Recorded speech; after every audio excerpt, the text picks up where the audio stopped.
podcast Olim. Des gens, des savoir-faire, des histoires, des paysages. La série de podcasts qui vous transporte à la découverte du Haut-Limousin. Alors moi, je suis Louis Desmontiers, le 24e de la génération des Desmontiers depuis le XIIIe siècle, le début du XIIIe siècle. J'habite le château du Fraisse, celui de ma famille. Et lorsque les gens qui ont la gentillesse de visiter la maison me demandent « Mais comment cette grande maison a-t-elle traversé la Révolution ?» Eh bien, je leur raconte cette histoire authentique et néanmoins très touchante et émouvante. À savoir que nous sommes à la toute fin de la Révolution sanglante. On sait que c'est la terreur, puis la Convention qui fait tomber les têtes, mais que lorsque Bonaparte, premier consul, revient de sa campagne d'Égypte en 1799, il commence à vouloir apaiser les choses pour orienter la France dans une voie plus pacifique. Et vit à ce moment-là, au Fraisse, mon aïeul, le vieux marquis Desmontiers, veuf, qui n'est pas parti parce que il n'a rien à craindre de la région, il sait que la famille est à peu près aimée, respectée, tout ça se fait en bonne intelligence. Mais c'est vrai que la Révolution a surtout été violente en ville, beaucoup moins à la campagne. Mais en revanche, son fils, donc son héritier, avec sa femme, lui, a émigré en Allemagne. Et ça, c'est très grave, parce que la République condamne à mort, on le sait, les émigrés, et proclame la saisie de leurs biens. Mais voilà, le vieux marquis est encore vivant en 1799-1800. Et en juin 1800, coup de théâtre, voici que le vieux marquis décède. Et ça, c'est très grave parce que son fils héritier est encore émigré.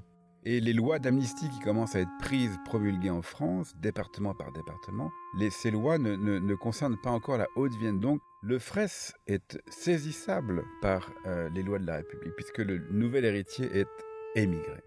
Ce que voyant, le bon Labrisé, qui était le valet de chambre de mon aïeul, avec son frère, prend la décision de risquer sa vie et de cacher aux autorités locales la mort de son maître, le temps que son fils soit prévenu en Allemagne, car il sait bien que les lois sont susceptibles d'être prises, promulguées d'un moment à l'autre, d'amnistie. Et donc il envoie son frère à toute chevaucher chercher le fils en Allemagne pour qu'il revienne. Et durant les presque 3 semaines qu'a duré ce voyage, pour cacher aux autorités locales la mort de son maître, il conserve le corps pendant la nuit du vieux marquis dans de l'alcool. On a de vieux écrits, de vieilles lettres qui parlent d'esprit de vin, c'est peut-être une gnôle quelconque, je ne sais pas. Le matin, il l'habille, il l'assoit dans son fauteuil à la fenêtre de la grande salle au premier étage aujourd'hui.